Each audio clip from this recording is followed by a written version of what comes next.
ძლიერი წვიმა თბილისისთვის ისევ გამოწვევა აუხვინა ლექის გამო ქალაქის ქუჩები ტრადიციულად დატბორილია, მოძრაობა კი პარალიზებული.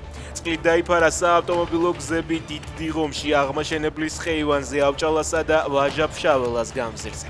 აღმაშენებლის ხეივანზე წაქცეულმა ხემ გზა ჩაკეტა, წყალი შევიდა საზოგადოებრივ ტრანსპორტში. მოქალაქეები ამბობენ, რომ სანიაღვრე სისტემების პრობლემა დედაქალაქში წლებია მოუგვარებელი პრობლემაა. სოციალურ ქსელში ეკა ჭიჭინაძის შეურაცხყოფის გამო ემიგრანტი 4000 ლარით დააჯარიმეს. გადაწყვეტილება მოსამართლე ნინო ენუქიძემ გამოაცხადა.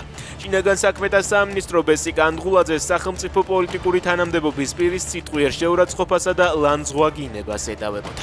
უკრაინულმა დრონებმა რეკორდული მანძილი დაფარეს. საზღვრიდან 3000 კილომეტრის მოშორებით ომსკში რუსეთის ერთ-ერთი უდიდესი ნავთობგადამამუშავებელი ქარხანა დაიბომბა. ეს სრულმასშტაბიანი ომის განმავლობაში ოკუპანტების ტერიტორიის სიღრმეში განხორციელებული ყველაზე შორი და მასშტაბური დარტყმა. ბენზინის კრიზისმა უკვე თითქმის მთელი რუსეთი მოიცვა. ქვეყნის 83 რეგიონის უმეტესობაში ავტოგასამართი სადგურები საწვავს ლიმიტირებულად გასცემენ. რამდენიმე კვირაა რუსები კილომეტრიან რიგებში დგანან. ყოველდღიურად რამდენიმე ვიდეო მაინც ვრცელდება, როგორ უსწორდებიან ერთმანეთს ფიზიკურად ბენზინგასამართ სადგურზე რიგში მყოფები.